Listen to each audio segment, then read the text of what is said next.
여러분, 우리가 잘 아는 말씀이죠. 네, 그리고 예전에 이 찬양을 많이 불렀던 것 같습니다. 무화과 나무 잎이 마르고. 잘 모르십니까? 네, 잘 아시죠? 네, 제가 그 중학교 중등부 때 수련회 가면 거의 18번 곡으로 불렀던, 네, 그래서 무화과 나무 잎이 마르고 그래서 막 뛰었던 그런 기억이 납니다.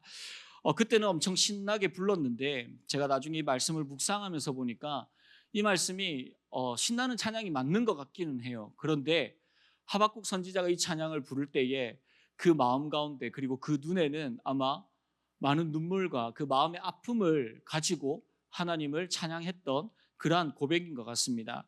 여러분, 이 하박국서를 보시면 이 선지자는 하나님께 따지고 있습니다. 도대체 하나님의 공의와 하나님의 정의가 이 땅 가운데, 이 나라 가운데 어디에 있습니까? 하나님 도대체 뭘 하고 계십니까? 하나님 도대체 왜 그냥 두고만 바라만 보고 계십니까? 여러분, 그 당시에 남유다는 요시야 왕의 종교개혁으로 인하여서 멸망의 내리막을 달려가다가 이 요시야의 종교개혁이 약간 이 남유다의 호흡기와 같았습니다. 겨우 다시 한번 이 하나님의 은혜 가운데서 호흡을 하였지만 무기토 전투에 나가서 요시야 왕이 거기에서 전사하게 되면서 그 이후에 여호아스라는 왕이 되었습니다. 하지만 이집트가 그 왕을 폐위시켜 버렸습니다. 그리고 이어서 왕이 된 이 여호와김이라는 이 왕위에 올라갔었을 때에 이 하박국이 그 시대를 바라보았었을 때에 목격한 그대로 강포와 패역이 가득한 시대였습니다. 하박국 1장 3절 말씀을 보시면 그가 이렇게 이야기를 합니다. 어찌하여 내게 죄악을 보게 하시며 패역을 눈으로 보게 하시나이까. 그러니까 이러한 일들이 계속해서 사회적으로 그리고 내 옆집에서 일어나는 일이라는 것이죠. 겁탈과 광포가 내 앞에 있고 변론과 분쟁이 일어났나이다. 울분을 토하며 시대를 고발하는 이 선지자에게 하나님의 대답이 무엇이냐고 하면 내가 갈대아 제국을 일으켜서 이들을 심판할 것이다 라는 것이었습니다. 갈대아 제국은 당시의 고대 근동 지역의 이 파괴자라고도 불리는 바벨론 제국을 의미합니다. 남유다의 가장 큰 문제가 무엇이냐? 하박국 1장 4절 말씀을 보시면 이렇게 말씀하고 있습니다.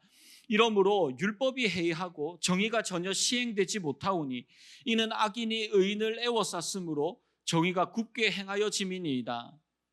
하나님의 말씀이, 하나님의 율법이 그 시대 가운데 무너졌습니다. 아무도 그 하나님의 말씀과 율법을 지키는 자가 없습니다. 그러다 보니까 사회가, 세상이 도덕적으로 법적으로 완전히 무너져 내린 그러한 시대를 살아갔다는 것이죠. 가난한 자를 향한 보호가 없습니다. 법정에서는 돈 많은 자의 편을 들어주고 있습니다. 이러한 상황에서 하박국 선지자의 이러한 폐역하고 어두운 현실 속의 이 외침을 그 누구도 그 아무도 듣지 않는 것이죠. 아무도 하나님을 찾지 않습니다. 백성은 나무와 돌로 만든 우상을 섬기며 정의가 공의가 무너져 가난한 자들을 짓밟고 그들의 것들을 빼앗아서 자신의 부를 축적하고 있는 그러한 악행에 악행을 더하고 있는 모습입니다. 이들을 심판할 바벨론은 어떻습니까? 자신의 힘과 자신의 권력과 자신의 능력들을 과시하며 교만하면서 하나님께서 그들을 붙들어 주시고 하나님께서 자신들을 도구로 사용하신다라는 이 사실들을 알지 못한 채 교만하여서 전쟁으로 그들은 힘을 과시하고 있습니다. 여러분, 회복될 기대와 소망이 전혀 보이지 않습니다. 남은 것은 절망과 좌절밖에 없습니다. 선지자가 오죽했으면 하나님 앞에 도대체 하나님 뭐 하고 계십니까? 라고 그렇게 외칠 수밖에 없었겠습니까? 그 가운데 하나님은 선지자에게 다시 말씀하십니다. 하박국 2장 4절입니다. 보라, 그의 마음은 교만하며 그의 속에는 정직하지 못하나 의인은 그의 믿음으로 말미암아 살리라. 하나님은 눈앞에 보이는 현상과 감정적인 분노와 아픔이 아니라 삶의 현장에서 끝까지 그럼에도 불구하고 율법을 지키며 하나님을 찾는 그 신실하신 하나님을 아뢰는 자들을 하나님께서 구원하시겠다라고 약속하고 계십니다. 그리고 이어지는 하박국 3장에서의 오늘 본문에서 우리가 읽었던 이 찬양의 고백은 여러분, 상황의 개선이 이루어진 상황이 아닙니다. 여전히 시대는 어둡고 패역하며 더 악한 자들로 차고 넘치고 있습니다. 여전히 하나님을 찾는 자들이 아무도 없습니다. 그리고 언젠가는 하나님께서 예언하신 이 심판으로 인하여서 바벨론으로부터 멸망할 남유다의 미래를 선지자는 알고 있습니다. 그럼에도 불구하고 종말론적으로 하나님이 다시 회복시키시며 하나님께서 결국은 승리하실 것이라는 그 날을 선지자는 이 찬양의 고백으로 선포하고 있는 것입니다. 여러분, 하박국 선지자의 이 기도와 고백은 지금 우리가 어떠한 자리에 있어야 하는지를 너무나도 우리에게 잘 보여주고 있습니다. 여러분, 여러분들의 예배의 자리는 어디입니까? 여러분, 우리에게 이 사상교회라는 아름다운 예배의 자리를 주셨습니다. 우리는 이곳에서 얼마든지 편하고 그리고 쉽게 하나님을 예배할 수 있고 하나님을 찬양할 수 있습니다.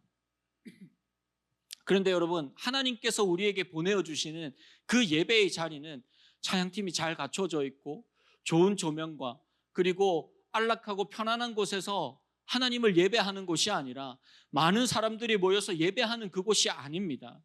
하나님을 향한 진정한 예배는 교회 안에서만 머물러 있는 곳이 아니라 우리의 삶 가운데서 드리는 예배를 하나님께서 바라보시고 기뻐 받으신다는 것입니다. 그래서 우리의 예배의 자리는 때로는 패역하고 때로는 악하고 하나님을 아무도 알지 못하는, 하나님을 아무도 찾지 않는 그 자리가 우리의 참된 예배의 자리입니다. 하나님은 그곳에 우리를 보내어 주셨고 은혜도 예배도 심지어 하나님을 믿는 자들도 없는 그곳으로 하나님께서 우리를 예배의 자리로 부르셨다는 것이죠. 우리는 그곳에서 하박국 선지자와 같이 패역하고 악하고 강포와 희망과 소망이 없는 그곳을, 그 사람을, 그 자리를 보게 되는 것입니다. 여러분, 그 자리가 어디입니까? 여러분들의 그 예배의 자리는, 삶의 예배의 자리는 어디입니까? 그곳이 여러분들의 가정입니까? 여러분들의 직장입니까? 여러분들이 만나는 사람들입니까? 삶의 여러 터전이며 학교입니까? 하나님을 믿는 것을 박해하는 그 자리, 구원과 소망이 보이지 않아서 눈물로 하나님께 부르짖어 기도할 수밖에 없는 그 자리에 왜 하나님은 우리를 그 자리로 보내어 주셨습니까? 하나님은 그곳에서 이 선지자의 고백과 같이 무화과 나무잎이 마르고 포도 열매가 없으며 그리고 외양간에 송아지가 없어도 우리는 그 상황과 환경이 아닌, 그럼에도 불구하고 이들을 회복시켜 나가시며 이들에게 참된 소망을 허락하여 주실, 그리하여서 그 소망을 외칠 그 한 사람, 그 예배자를 위하여 그 하나님으로 인하여서 기뻐하며 하나님을 예배하는 자가 그 자리에 세워지기를 원하시기 때문입니다. 하나님이 우리를 부르신 이유는 주를 보지 않는 자에게 빛으로 오신 예수께서 우리를 빛의 사자로 그 땅 가운데 그 자리에, 어두운 그 자리에 보내셨기 때문입니다. 그래서 우리는 온 세상에 복음을 전하며 하나님을 경배하지 않는 그 땅에서, 그 사람들 속에서 우리는 주를 예배해야 하며 주를 찬양해야 하며 주님의 영광을 올려드리는 자가 되어야 하는 것이죠. 작년에 제가 전에 있던 교회에서 중고등부를 담당할 때에 어떤 고3 여자아이의 이야기입니다. 이 친구가 공부를 너무나도 잘해요. 그런데 여러분, 그거 아십니까? 공부를 너무나 잘해도 그 대학에 쓸 곳이 별로 없습니다. 왜냐하면 얘가 쓴 곳이 어디냐고 하면 서울대, 연세대, 고려대, 그리고 하향 지원을 해서 한양대, 성균관대 이렇게 5군데를 썼습니다.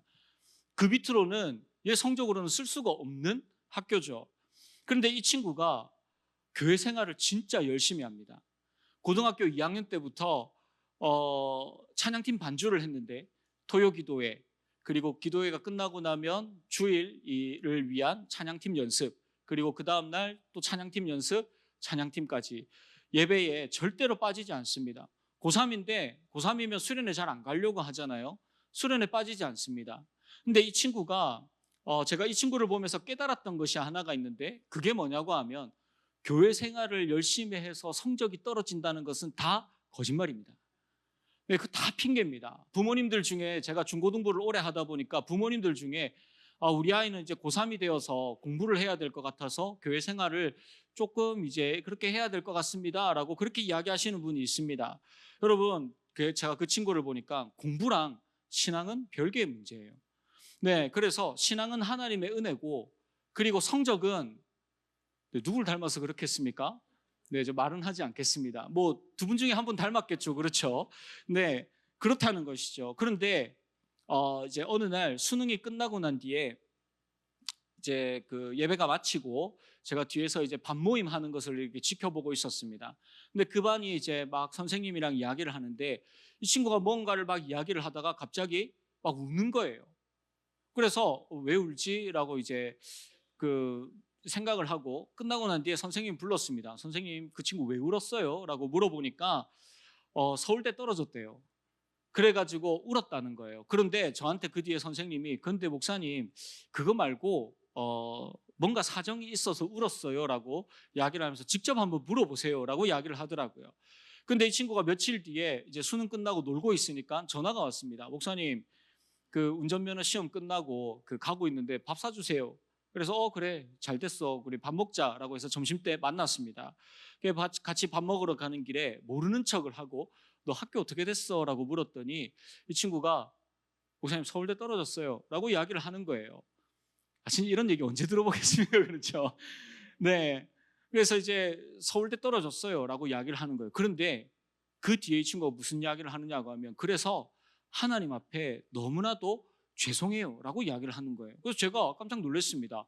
서울대 떨어졌는데 뭐가 죄송하지? 라고 이야기를 했더니 이 친구가 몇 년 전에 수련회를 가서 은혜를 받았습니다.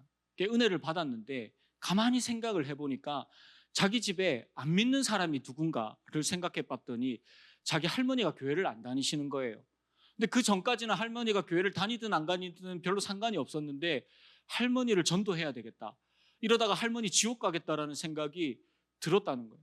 그래서 할머니를 만나러 갔습니다. 할머니한테, 할머니 이렇게 사시다가 지옥 가요, 우리 같이 교회 갑시다 라고 그렇게 이야기를 했는데 할머니가 피식 웃으면서 이렇게 이야기했어요. 너 서울대 가면 나 교회 갈게. 그렇게 이야기를 했다는 거예요. 그래서 얘가 그때부터 원래 공부를 잘했는데 정말로 열심히 공부를 하더라고요. 그런데 그렇다고 해서 자기가 신앙생활을 하던 것들을 놓지 않았습니다. 큐티도 하고, 그리고 토요일 날도 학교 가서 열심히 공부하다가 기도회 하는 시간에 와가지고 밥도 안 먹고 와서 또 연습하고 찬양하고 기도하고 그렇게 열심히 공부를 했습니다. 그런데 서울대에 불합격했다는 소식을 들었던 거예요. 이 친구가 그 소식을 듣고 엄청나게 울었습니다. 하나님 앞에 너무나도 미안하다는 거죠. 내가 서울대 붙었으면 우리 할머니를 전도할 수 있었을 것인데 하나님 앞에 내가 너무나도 부족해가지고 눈물이 막 나더라고, 그렇게 이야기를 하는 겁니다. 제가 밥 먹으러 가다가 정말로 누구한테 한 대 맞은 것처럼 충격을 받았습니다. 우리가 누군가에게는 이 서울대를 가는 게 정말로 꿈이잖아요. 그런데 이 친구에게는 서울대를 가든 어디를 가든 상관이 없어요. 이 친구에게는 오직 믿지 않는 그 할머니를 전도하는 것. 그래서 이 친구는 열심히 하나님 앞에 삶에서 예배를 드린 거예요. 공부를 가지고 내가 이 공부를 해가지고 할머니를 전도하리라. 여러분, 그때 들었던 생각이, 과연 누가 진짜 삶의 예배자인가? 이 친구는 자기가 가지고 있는 것으로 최선을 다해서 하나님 앞에 예배를 드렸습니다. 그 복음을 위하여. 하나님께서 자기를 부르신 그 하나님의 구원의 감격이 너무나도 기뻐서 그것을 전하기 위하여서 자신은 그 증인된 삶을 살아가기 위하여서 최선을 다해서 하나님 앞에 자기 모든 것들을 다 올려드렸죠. 여러분, 정말로 웃긴 거 뭔지 아십니까? 그 친구 부모님이 다 교회를 다닙니다. 그런데 아무도 할머니한테 교회 가자는 이야기를 하지 않았다는 거예요. 자기가 그 이야기를 해야 될 것 같았다라고 하나님께서 그렇게 이야기하셨다는 거예요.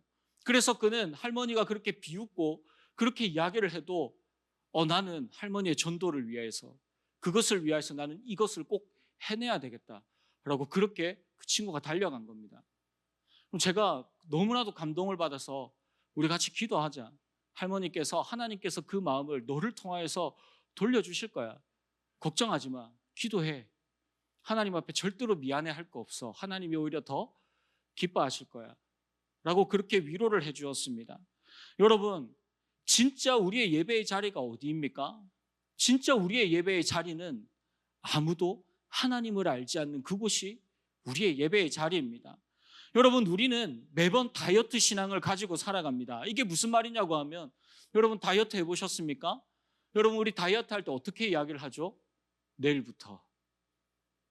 다이어트는 내일부터. 오늘 막 열심히 먹으면서 내일부터 다이어트 해야지. 그 다음날 되면 또 먹으면서 내일부터 해야지. 우리의 신앙도 마찬가지라는 거죠. 지금 나는 내 삶을 살아가고 내일부터 하나님을 위하여서, 내일부터 하나님의 증인된 자로 한번 살아가 볼까? 기회가 되면 다음에. 우리는 매번 그렇게 하나님 앞에 참된 예배를 드리지 못한 채 삶에서 그렇게 살아가고 있다는 것이죠. 제가 요즘에 많이 듣는 찬양 중에 내 몸은 구주의 성전이니라는 찬양이 있습니다. 근데 그 가사의 후렴부에 보면 이렇게 이야기를 합니다. 주여 높임을 받으소서, 모든 영광과 찬송을 하나님께, 나를 부르신 그 자리에서 내 삶을 들여서 주님을 찬양하리. 매일의 걸음이 구별된 걸음으로, 내 삶의 고백이 아버지의 능력으로. 여러분, 우리의 고백은 하나님의 능력을 의지하며 걷는 구별된 내일의 걸음이 되어야 합니다.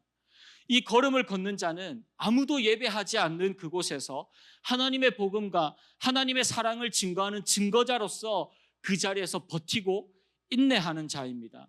그렇지 않으면 오늘 우리의 고백은, 우리가 그렇게 삶을 살아가지 않으면 아무런 의미가 없다라고 이야기를 하죠. 하나님은 우리를 아무도 예배하지 아니하고 하나님을 찾지 않는 그곳을 향하여서 우리를, 그곳이 너의 예배의 자리야 라고 우리를 지금 부르고 계십니다. 여러분, 오늘 이 시간에 그 자리에 서 있는 우리의 기도가 그 자리를 벗어나지 않기를, 무서워서 도망치지 않기를, 두려워서 더 이상 버틸 힘이 없어서 포기하지 않기를 기도하시기 바랍니다.